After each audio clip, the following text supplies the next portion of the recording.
Bismillahirrahmanirrahim. Assalamualaikum warahmatullahi wabarakatuh. Rabbi shrah li sadri wa yassir li amri wahlul 'uqdatam min lisani yafqahu qawli. Baik.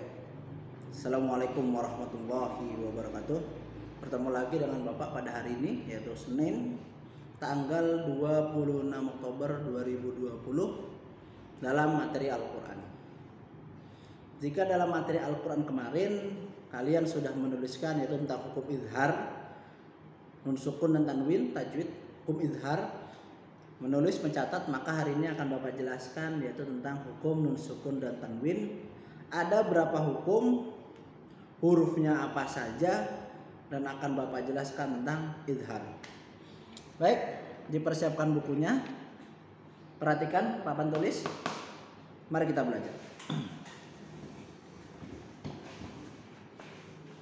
Untuk yang pertama, coba kita lihat hukum nun sukun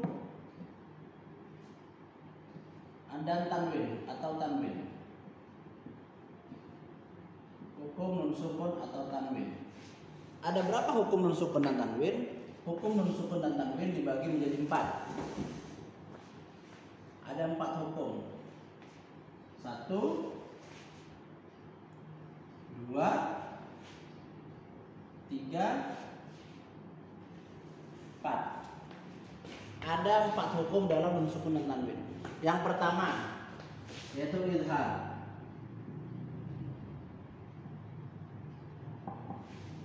Hukum nun sukun yang pertama izhar. Yang kedua ada idgham.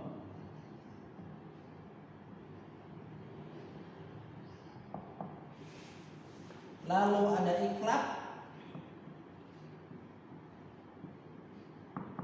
Lalu yang terakhir ada ikhfa.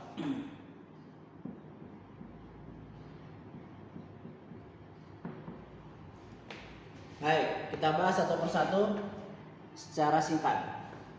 Yang pertama izhar. Apa artinya izhar? Izhar mempunyai arti yaitu jelas. Arti dari izhar adalah jelas. Apa yang dibaca jelas, apa yang jelas selainnya akan Bapak terangkan. Lalu yang kedua idgham. Idgham artinya memasukkan.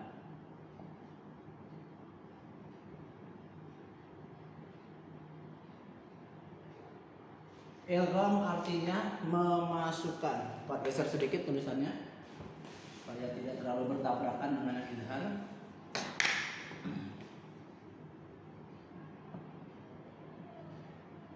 Idgham artinya memasukkan.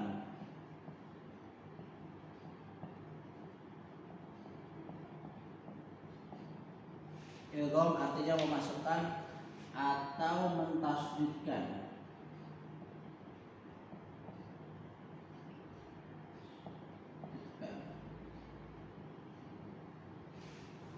Lalu yang ketiga ada iqlab. Iqlab artinya membalik.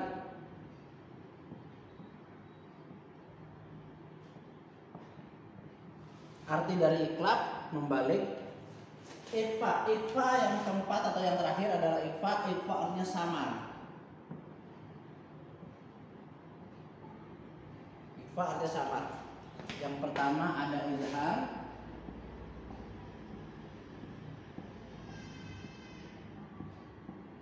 Izhar artinya jelas. Lalu ada idgham.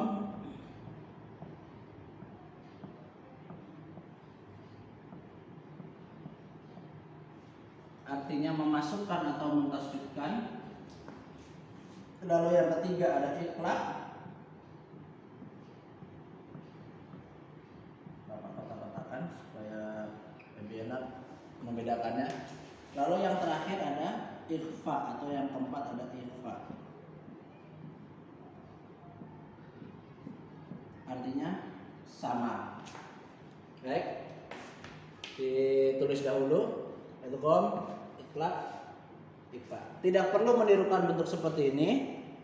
Tidak perlu dibuat peta seperti ini. Bisa ditulis ke bawah. Misalkan 1 izhar. Artinya apa? Nanti di sini hurufnya. Huruf izhar apa saja? 1 Sini contohnya. Lalu yang kedua idgham dan lain sebagainya. Boleh ditulis seperti itu. Baik, ditulis dulu yang ada di papan tulis.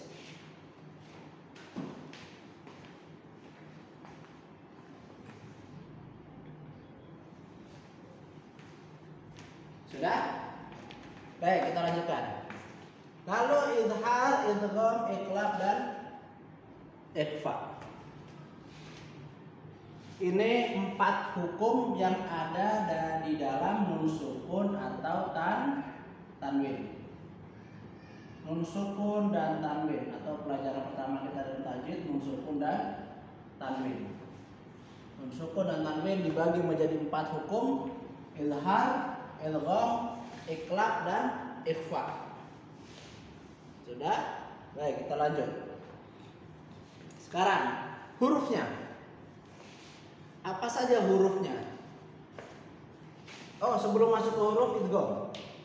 Idgham dibagi menjadi 2. Idgham dibagi menjadi 2. Idgham dibagi menjadi 2 atau menjadi 2 cabang. Kita buat cabang, kita buat peta lagi. Idgham dibagi menjadi 2. Yang satu idgham bigunnah,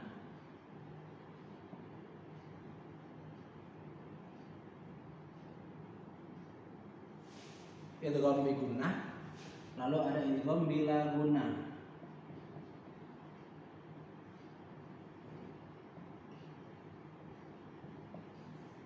Ada idgham bigunnah, ada idgham bila gunnah. Bigunnah, bila gunnah. Izhar artinya jelas. Idgham artinya memasukkan atau mentasydidkan. Idgham dibagi 2, bigunnah dan bila gunnah. Iqlab artinya membalik. Ikhfa artinya sama. Baik, kita lanjutkan. Ini sudah. Kita akan jelaskan masalah izhar. Baik, akan Bapak hapus yang 3. Ini ditulis dulu. Pembagian idgham, bigunnah, bila gunnah. Silakan ditulis.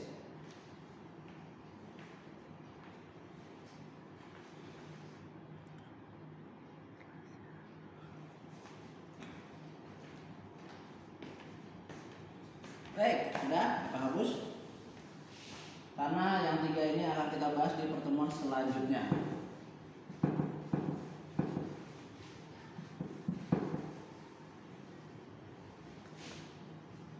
Hukum yang kita bahas izhar. Izhar.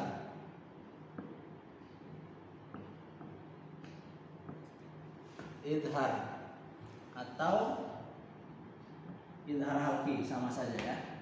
Izhar. Apa artinya izhar? Izhar mempunyai arti adalah jelas. Arti dari izhar adalah jelas, seperti yang sudah tadi Bapak sebutkan.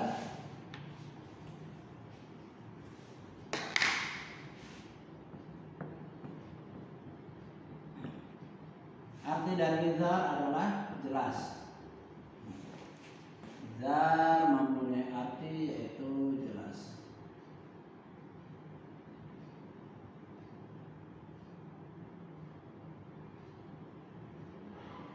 Arti dari izhar adalah jelas.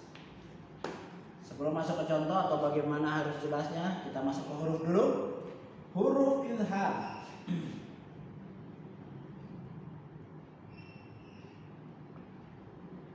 Huruf izhar. Huruf izhar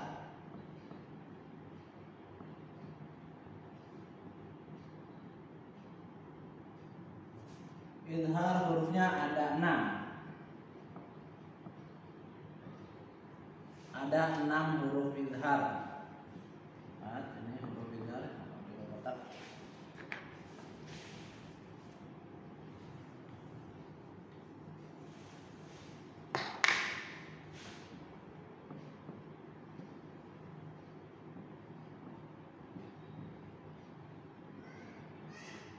Huruf izhar ada 6. Apa saja itu? 6, 1, 2,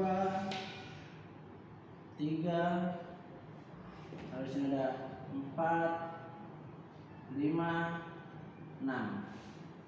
1, 2, 3, 4, 5, dan 6. Huruf yang pertama adalah alif. Alif atau hamzah. Huruf izhar yang pertama alif atau hamzah. Huruf izhar yang kedua adalah ha. Ha. Huruf izhar yang ketiga kho.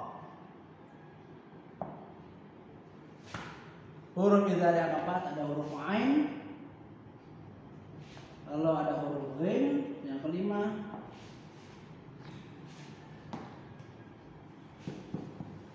Yang kelima ada huruf ghin. Lalu yang keenam ha.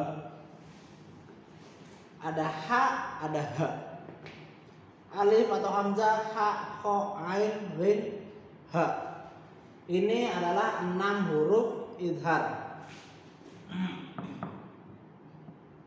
Yang pertama alif atau hamzah, ha, kho, ain, ghin, dan ha. Huruf izhar. Izhar artinya jelas. Huruf izhar ada 6. Apa saja? Alif atau hamzah, ha, kho, ain, ghin, ha. Itu izhar. Oke. Dipahami dulu. Dibaca lagi.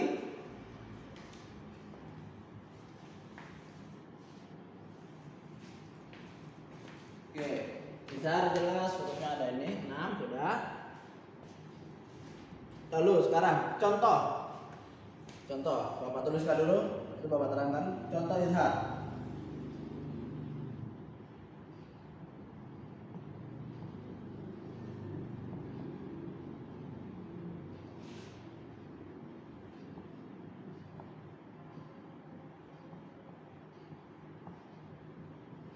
Contoh izhar.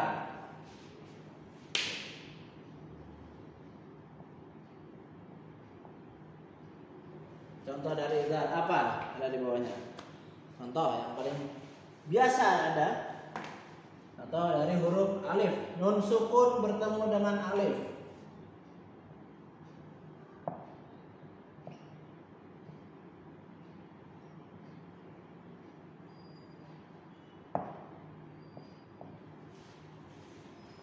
Man amana.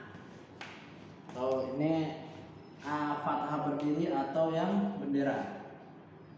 Nah, ini. Man amana. Contoh dari izhar. Mana yang izhar? Nun sukun bertemu dengan alif. Perhatikan.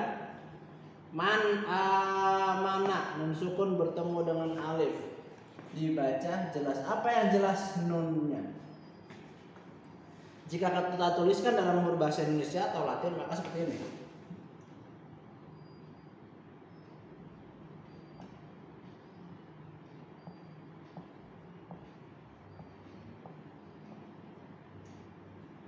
Gitu. Man amana. N-nya harus jelas. Ya, oke, coba bagus. Supaya lebih mudah.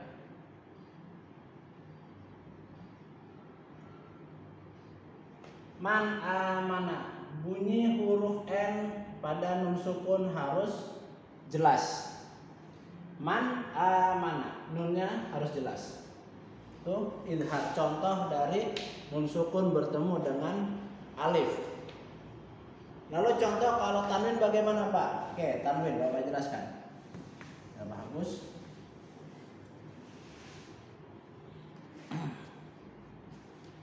Ini tadi contoh pertama, Bapak teruskan dulu sih. Bapak terus kembali. Maaf.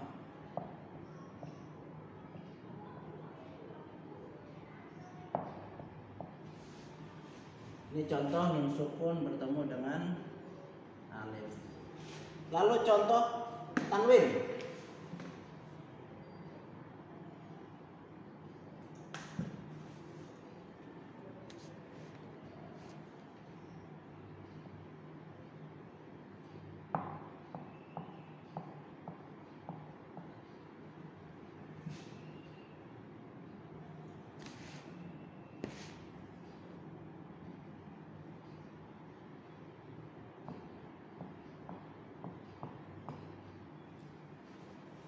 Ghafurun halimun. Ghafurun halimun. Dhammatain bertemu dengan ha. Jadi kalau yang ini rumusnya nun sukun ditambah alif. Sedangkan yang ini rumusnya dhammatain ditambah dengan huruf ha. Dhamma bertemu dengan ha. Ini rumus kenapa disebut idhar. Yang ini nun sukun bertemu dengan alif atau nun sukun ditambah alif, lalu yang ini dhamma ditambah ha. Itulah mengapa disebut dengan idhar. Harus dibaca jelas bunyinya. Karena kenapa? Nun sukun itu dilambangkan jika dalam huruf Latin itu menjadi n. Sedangkan ini an, in, un secara bunyi. Kenapa tajwid itu mempertemukan harokat 8 harokat yang 8, fathah, kasroh, dhammah, tasdid, sukun, fathatain, kasrohtain, dhammatain. Dipertemukan harokat dengan huruf. Itu yang disebut tajwid. Oke, baik. Itu saja Bapak jelaskan. Bapak cukupkan. Terima kasih. Ini ditulis. Wassalamualaikum warahmatullahi wabarakatuh.